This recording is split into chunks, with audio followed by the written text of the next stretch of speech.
네, 잠시 쉬고 2부 시작하도록 하겠습니다. 오늘 9월 27일이죠? 네. 9월 27일 데이터썰 2부 시간입니다.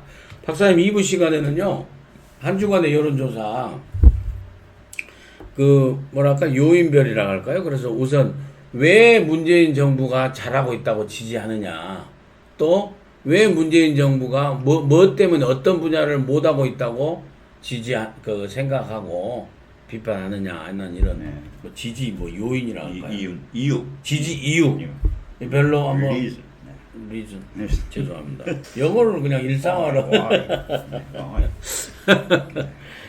그리고 그 정당 지지율, 네. 정당 지지율을 좀 세부적으로 분석해 보고 그 다음에 이제 다음 주는 그럼 어떻게 될 것인지 전망이라고 할까요? 제일 자신이 없는 겁니다만. 제가 좀 시간이 되시면은 네. 하여튼 여론조사에 대한 이제 신뢰 문제 이런 게 있는데 뭐 조사가 많이 있잖아요. 뭐 길거리에서 이렇게 하기도 하고 뭐 여러 가지들이 있는데 그런 것들에 대한 어떤 일반적인 그 어떤 도움 말씀이랄까요? 그런 이해 설명 그런 식으로 해서 2부 마치도록 하죠. 뭐. 예. 먼저 그러면은 지지 이유별로 우리 김선업 박사님께서 자세하게 설명해 주시겠습니다.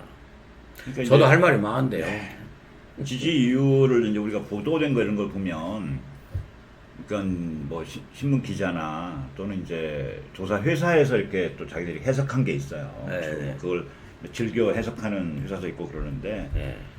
그 참 조금은 위험한 거예요. 사실 이제 여러 가지 이유가 있기 때문에 참 힘든데 이제 갤럽의 경우는 직접 물어봐요, 이유를.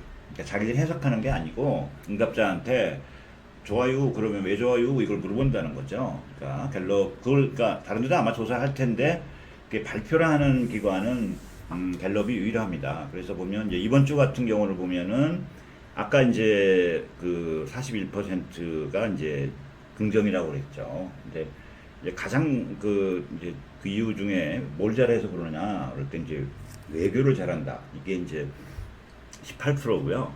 문재인이가 외교를 잘한다고요? 네, 네.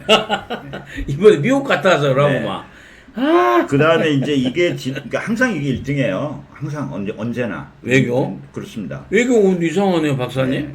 외교가 등신이라는 평가를 받을 정도잖아요. 네. 근데 지지하는 사람 입장에서는 또 지지하는 네. 사람은 지지하는 사람. 그러니까 뭐 지지하는 사람한테 물어본 거예요, 이거는. 전체적으로 잘한다는 사람한테. 문재인 외교가 잘하느냐 못하냐 물어본 그게 것이 아니고, 아니라 네.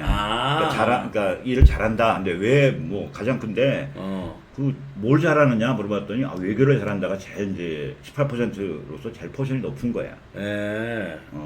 그다음 두 번째가 혹시 뭔지 아세요? 두 번째가요? 잘 몰라요. 지지율? 잘 몰라요. 잘 몰라요가 네, 제일 많아요? 네. 그러니까 두 번째 16%. 두 번째가 지지율을 한번 신문에 모른다. 나온 그 저기 있잖아요. 어떤 경우는 이게 제일 아. 높은 경우도 있어요. 예. 그냥 무조건 좋다는 거죠. 빼고 없이 좋다. 뭐 이런 거지.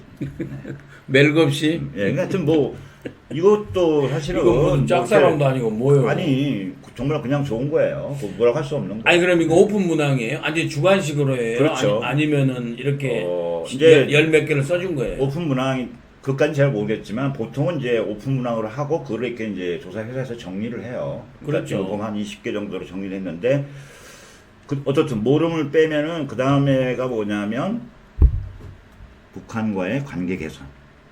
북한과의 관계 개선이 12%. 그 지난주보다도 이 비율이 굉장히 많이 늘어났어요. 그러니까 좀 위원장님이 이제 뭐 유엔 연설 어쩌고저쩌고 하는데 지지자들 입장에서 보면은 굉장히 잘했다고 보는 거예요. 그러니까 뭐 이번에는 이제 뭐 그냥 그 연설이 특히 좋았다 이런 평가들을 이게 아마 나타나네요. 네. 네. 보고 싶은 것만 보구만요. 네. 그러고 내가 좋아하는 사람은 뭐래도 좋고. 그다음에 이제 그 부정 평가 이유를 보면 우리가 예상하다시피 인사망사 아니겠지? 인사죠. 인사 개판이다 이거죠. 34%인데 개판이란 말 하면 안 돼요. 그 개가 화냅니다. 인사를 지적한 비율이 지난주보다는 조금 줄었어요. 그러니까 이제 이 조국 사태가 지속되고 있지만 그럼에도 약간 그러니까 피로감? 조금 조국 피로감? 약간 있다고 보여지죠. 그래서 이 비율이 부정적인 평가를 하는 사람 중에서도 이 비율은 좀 줄었고요. 상대적으로 뭐 이제 민생이나 경제 문제 해결 부족 비율이 조금 늘어났어요. 아, 그러면 이런 지점이 바로 야당이 조국에 관한 공세를 언제까지 해야 될 것인가 하는 것들을 참고해야 될 그런 자료가 되겠네요. 이런 게 누적되면 시리얼하게 이렇게 그렇죠. 시기적으로 시리얼, 시리얼하게 쭉 누적이 되면은 이런 부분은 상당히 아무래도 이제 전체 여론의 흐름에서 보면 네. 똑같은 자극이 계속 들어오면 사람들이 식상하죠. 그러니까 네. 그런 부분도 이제 아무리 정치적으로 중요하겠지만 또 그걸 받아들이는 사람의 입장이 또 굉장히 다양한 생각들을 갖고 있기 때문에 네. 아무튼 전체적으로 볼 때는 계속 그 동일한 얘기들이 지적이 되면 이제 좀 다른 거 없어 좀 그만 좀 하는 것 같아. 그렇죠. 이런 그게 필요감이에요. 그게 네, 필요감. 필요감. 개혁도 필요하다고 문재인 개혁 필요하다고 네. 적폐청산도 필요감이 쌓인다고 그렇죠. 예, 이렇게 그런 게 하는데 있죠. 제가 자꾸 중간에 끼어들어 아니, 저 말씀 많이. 아니 중간에 끼어들으니까 여기 뭐 죄송합니다. 댓글 보니까 좀 사투리를 막 많이 원하시는 분 계신 것 같은데 너무 오늘 또 좀 지식인 모드로 지식이 뭐 아니요 겁나게 쓰고 있어요 지금. 겁나게 가인이랑 네. 솔찬히 쓰고 계십니까? 네. 어쨌든 지금 뭐 조금 지난주하고 그러니까 이게 여기서 아마 지지율의 차이가 물론 이거는 사실은 조사가 굉장히 일반 여론을 담아내고 있다는 전제 하에서 얘기하는 거예요. 이제 쉽게 말하면 뭐 조사가 하다 보면 조금 뭐 중간에 잘못되는 경우도 사실 있거든요. 근데 제대로 이제 국민 생각들을 담아냈다라고 하는 전제 하에서 그런 해석이 가능하다는 거죠. 네. 그러면은 그 똑같은 거 이를테면 북한 관계를 개선해서 잘하고 있다. 그래서 지지한다. 라는 분도 계시겠지만은 북한 관계 너무 김정은이한테 그냥 쏠린다. 그래서 싫다라는 분도 계실 거 아니에요. 그렇죠. 그러니까 여기 보면은 이제 그 비율은 뭐 좀 낮나요? 북한 관계 친북 성향 이게 5%고요. 북핵 안보 이게 1%. 그러니까 비율 자체가 이거는 이제 뭐 그렇게 높지는 않죠. 그러니까 하나만 고르기로 했기 때문에 예. 뭐 어떻든 인사하고 민생 문제, 경제 문제 해결 부족이 압도적이죠. 그러니까 부정적인 거는 그리고 이제 제일 먼저 든 거가 이제 북한 문제를 든 거는 지지 이유, 그러니까 반대 이유 중에서 뭐 일단은 이제 그렇게 높지는 않습니다. 그러니까 뭐 그런 네. 생각이 없다는 게 아니고 이제 하나를 들었을 때 네. 이제 인사 문제를 꼽았다. 그 다음에 경제 문제를 두 번째로 많이 꼽았다. 이렇게 얘기할 수 있죠. 네. 근데 여기 보면 뭐 외교 문제 이제 이렇게 이제 표현한 거는 이 안에 네. 뭐 그런 것들이 다 이제 또 네. 녹아 있다고 평가할 수도 있습니다. 아 그러네요. 네. 그러면은 여기는 어떻게 봐요? 어떤 뭐 긍정적으로 평가하는 분들 중에서 네. 인사정책 잘한다는 분도 계시나요? 물어봐야죠. 네? 내가 문재인이 그 일을 잘한다고 지지한다. 일단은 여기 보면 1%가 나왔네요. 가장 이걸 중요하게 본 경우는 1%. 근데 이게 이제 의견이 다르네요. 지난주에 비해서 4%가 감소돼 갖고 아, 1%예요. 그러니까 지난주에는 아마 5%였던 것 같아요. 이게. 근데 이제 1%니까. 그러니까요. 네. 그러니까 제가 그 질문을 드린 것이 결국에 그 좌익 성향의 인사들을 갖다가 시민단체, 환경단체, 좌익 뭐 이런 사람들을 갖다가 써서 그래서 잘한다. 그런 사람도 있을 수 있다는 거죠. 네. 근데 어떻든 뭐 비율 자체는 그러니까 네. 뭐 그냥 받을 수는 있지만 잘한 건 아니다. 뭐 그렇게 생각하는 사람이 많겠죠. 죄송합니다. 그래 하도 내가 걱정이 돼. 아, 네. 네. 좌회전 우회전. 지지 이유 중에서 또 뭐 특이한 사항이나 또 글쎄요. 짚고 뭐, 넘어가야 될 뭐는 게 글쎄 있어요. 이미 뭐 그거는 다 좀 말씀드린 것 같고요. 인사하고 경제 문제 때문에 네. 그러니까 북한. 그리고 이쪽은 네. 외교를 잘한다. 네. 이제 그렇게 되구만요. 뭐 특별한 또 그 지지 이유에 관해서는 더 세부적으로 네. 분석할 게 없으시면은 정당 지지율로 한번 넘어가 볼까요? 정당 지지율이 이제 각 정당 잘 들으십시오, 좀. 이게 이제 아시다시피 이제 그 소위 갤럽하고 다른 조사 기관하고 차이가 좀 있죠. 그러니까 그렇더라고 숫자도 네, 일단 차이가 많아. 네, 숫자도 네, 네. 숫자도 그 그러니까 정당별 지지율도 숫자가 차이가 많이 나. 지난주 이게 이전에도 그랬는데요. 지금 대체로 보면은 지금 뭐 더불어민주당의 지지도는 큰 차이가 없어요. 그리고 지금 이번 주 조사도 보면은 갤럽이 37%가 나왔고요. 지지도가. 예. 그다음에 이제 민주당이요. 더불어민주당. 네네네. 예. 그리고 아까 이제 RM 리서치도 37%예요. RM 리서치도 뭐 굉장히 이제 유일하게 40% 넘어간 건 그 리얼미터 같은 경우는 이제 42%인데 보통 그 리얼미터도 약 38에서 40% 이 정도거든요. 그러니까 그 일단 지금 더불어민주당의 지지도는 조사 회사별로 큰 차이가 안 나요. 근데 이게 자유한국당 같은 경우는 뭐 이것 때문에 이제 과거에도 문제가 됐는데 이번 주 갤럽의 경우를 보면은 23%가 나왔어요. 23%. 그러니까 약 14% 포인트 차이죠. 그다음에 이제 아까 말씀드린 RN 리서치 같은 경우는 RN 리서치가 아니라 RN 서치입니다. 네. RN 서치가 33%가 나왔어요. 그럼 아랜소치 그다음에 조사로 이제 보면 지난주 거긴 하지만 쿠키뉴스 것도 33%. 네, 그렇죠. 네네. 네, 조원 CNI. 네네. 그러니까 이게 이제 이걸로 보면은 약 한 4에서 5% 포인트 차이가 나는 걸로 되어 있고요. 갤럽은 그러니까 더불어민주당의 지지도는 거의 비슷한데 다른 기관하고, 그러니까 자유한국당의 경우만 굉장히 차이가 큰 거예요. 네. 네. 그리고 기타 이제 여기 이제 바른미래당하고 정의당 같은 경우는 거의 비슷해. 거의 6%, 7% 뭐 이 선이에요. 그러니까 유의미한 차이가 아니고 이게 모든 조사기관에서 동일하게 나타나요. 네. 그리고 이제 아시다시피 지지도에서 이제 부정적 평가가 많이 늘어나긴 했지만 뭐 이게 이제 자유한국당의 지지도가 미세하게 늘어난 건 있는데 이렇게 유의미한 형태로 크게 이렇게 더 늘어난 건 없어요. 아직까지는. 자, 근데 그러니까 그럼 갤럽하고 이 다른 조사 회사의 차이가 왜 이렇게 많이 나타나느냐? 한국당만. 한국당. 한국당 지지. 네, 한국당만. 예. 근데요, 사실은 이게 그러니까 이번 여론조사뿐만이 아니라 사실 문재인 정부 들어와서 보면 몇 차례 선거가 있었잖아요. 이제 문재인 대통령 선거도 그렇고요. 그 다음에 보궐선거도 그렇고, 그 다음에 지방선거도 보면 이게 더불어민주당의 지지도는 비교적 잘 예측을 해요. 나중에 보면 이렇게 이제 확인을 해보면 까보면. 근데 그 어떤 2등, 3등의 지지도는 들쑥날쑥하고 실제하고 많은 격차가 발생을 왜 이제 제가 더불어민주당 1등이고 다른 정당은 2, 3등이라고 하면 실제 선거 결과가 그랬잖아요. 지금 예. 그렇기 때문에 그렇게 말씀드리는 건데, 그래서 사실은 이게 이제 뭐 자유한국당을 비롯해서 기타 정당들의 지지도의 그 어떤 지금 막 이렇게 흐름이 이렇게 일정하지가 않은 거예요. 자, 근데 아까 얘기로 돌아가서 보면은 지금 그 갤럽의 경우는 그러면 이제 나머지가 어디로 갔느냐는 거잖아요. 23%면 아까 그렇죠. 33%면 10%가 그렇죠. 어디로 가 지금 빠진 거죠. 그렇죠. 어디로 갔을까요? 이분은? 무응당 그러니까 뭐 무당파로 가고 무당파로 있어요. 가고 그러니까 있죠. 무당파가 갤럽 조사를 보면 무당파 지지정당 없다. 그렇죠.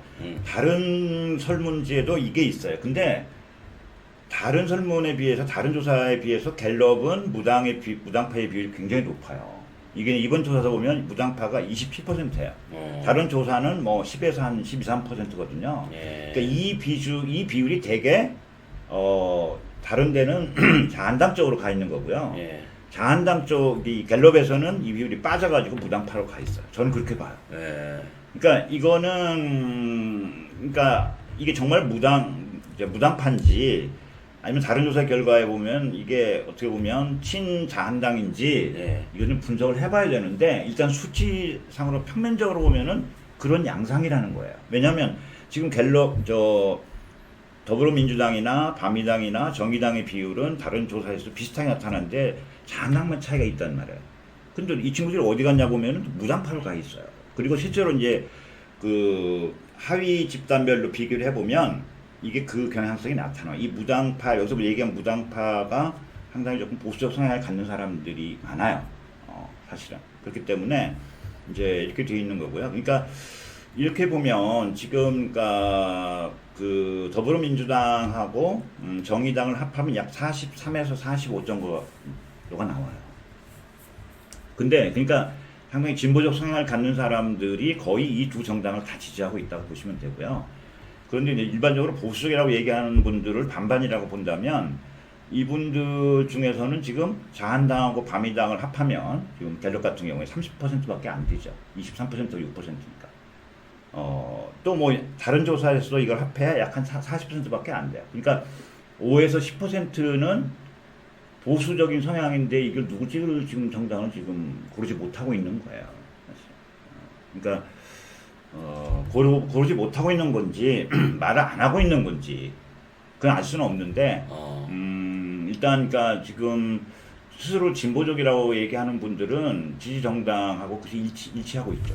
근데 스스로 보수적이라고 적극적으로 얘기를 그렇죠. 하고는 그리고 이제 그 정체성이 있는 거예요. 정당 정체성이 있는데 내가 보수적인데 지지하는 정당은 그러니까 없다는 분들이 상대적으로 많다는 거죠. 그러니까 말씀을 안 하시는 건지 아니면 이제 기존 정당에서 선택을 기존 정당에는 없다는 거죠.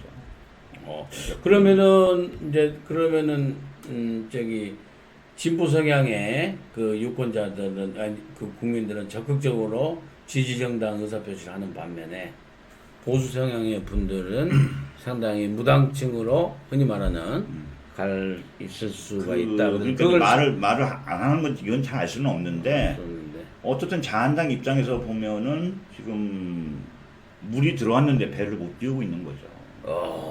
네.